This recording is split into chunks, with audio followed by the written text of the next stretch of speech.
Hey guys, welcome back to the Tiny Cabin in the Woods. I think it's episode 7.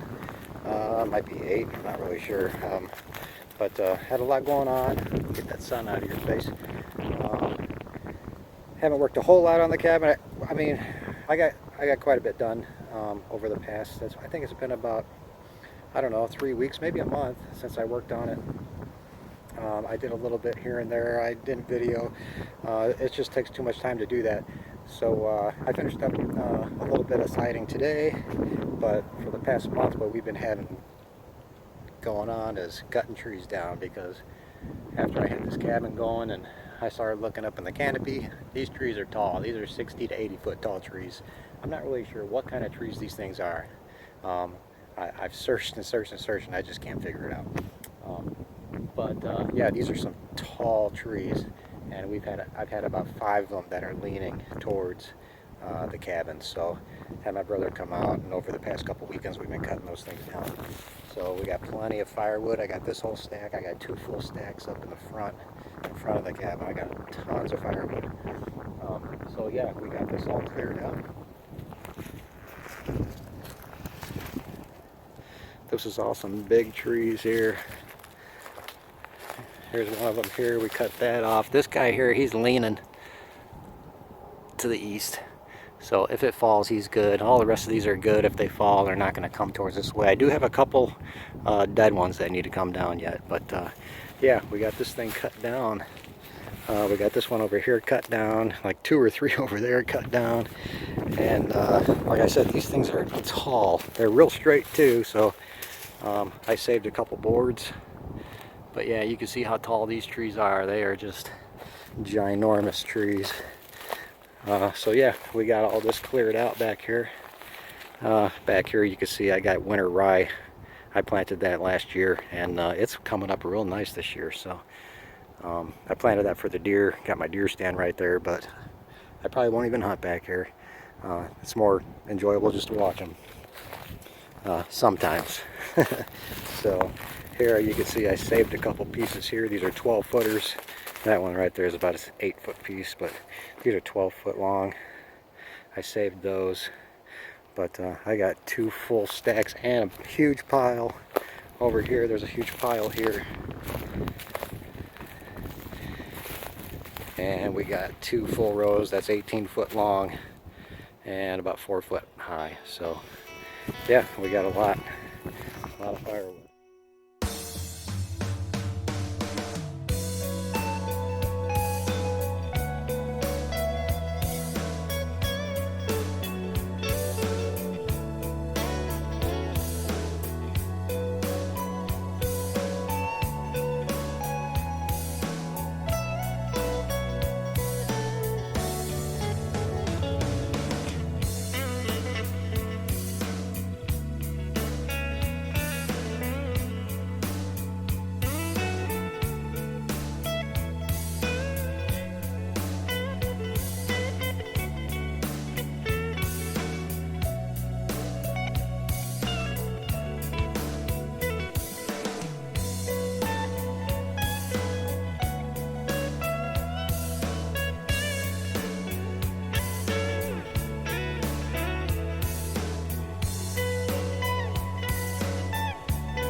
got a lot of these trees cut down, a lot of clearing going on, and I did get some work done on the cabins. So I'll show you what we got here. I started putting up the siding.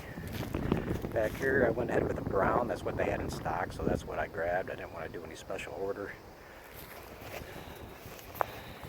So there's the brown siding right there. Just about got the back done. I got one piece here that I got to cut down, but I only bought enough just to do the front and the back. So I do have enough to finish off this corner and the front corner. But yeah, that's what it looks like. I think it turned out pretty good. I wasn't sure about the dark brown, and I started putting it up. I'm like, well, that's what we're going with. So, so yeah, we got that on. I don't know if the windows were in on the last episode, but we got those. I think we got those in. But yeah, I got those windows in. I got my door all framed in. Got the door put in. Got those windows. I got this front siding finished here with the dark brown. And yeah, that's about it. This is definitely. Like I said in the past, it's a huge learning curve, you know, as far as doing the steel siding.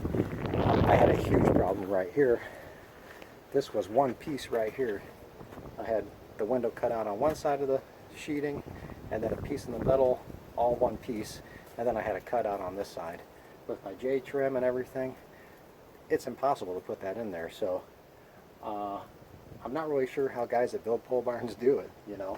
I had a real hard time getting this in there, and I ended up getting some scratches and stuff on here that I might touch up. I'm not sure. They're not terrible, but I believe that when they put windows in, you want to keep the windows far enough away. I'm not really sure. I mean, what comes common sense to me is my windows were too close or not placed, kind of like, almost like they should be placed on where you know one full piece of sheeting is going to go. Otherwise you're going to fight it. Is that the right way? I'm not really sure, but it kind of makes sense to do it that way. But yeah, anyway.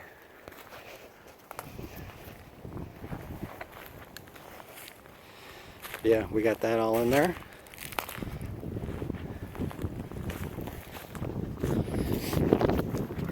I'll close the door for you, move my tools out of the way. But yeah, everything's coming along pretty good. I was kind of leery about putting up the siding, the brown, because I wasn't sure about the color. And with the windows and everything, I don't have nibblers.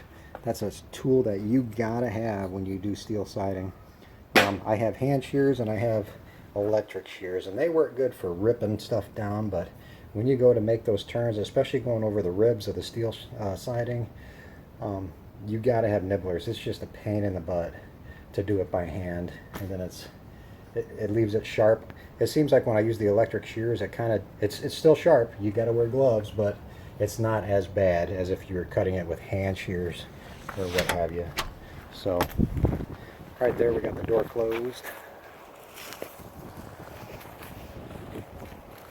Probably gonna paint that thing. I'm not sure what color. I think the wife wants red. Even though my windows trim is white. But I still have one more piece of steel siding to do right here. I'm not doing any more today. Maybe next week or in a couple weeks I'll get that done. And I have one sheet left. So I still have to buy enough to do this side, this gable side, and the other gable side. And then it'll be completely closed in, so I'm happy about it. I still got to do the roof, the underside of the roof right here. I thought I would have enough steel siding to do that, but I don't. So I'm not sure what I'm going to do on the underneath side right here. Oh, I will show you this. I got vented soffit. That needs to be cleaned up. But checking in with the hardware store or the lumber store, you know, the big box stores, they want $16 for a 12 by 12 piece, unless I misunderstood them and it's for a full 12-foot piece. I was like, no way am I spending that much money for a 12 by 12 for how many I needed, you know. I needed 36 of them. So I didn't want to spend that much money, and I'm thinking I did misunderstand them as far as, I think $16 for emerald green. which is what color I needed, a 12-foot piece vented was probably around 20 bucks. So I probably misunderstood him. He did say 12 by 12. So I didn't get too involved into asking him if that was a 12-foot long piece by 12 inches or is that 12 inches by 12 inches. I took it as 12 inch by 12 inch. And I was like, I'm not doing that. So what I ended up doing was I just took regular steel siding. It's going to be real hard to see over here. Let's go over here underneath the porch. Get out of the sun. So you can see up here, this is regular steel siding.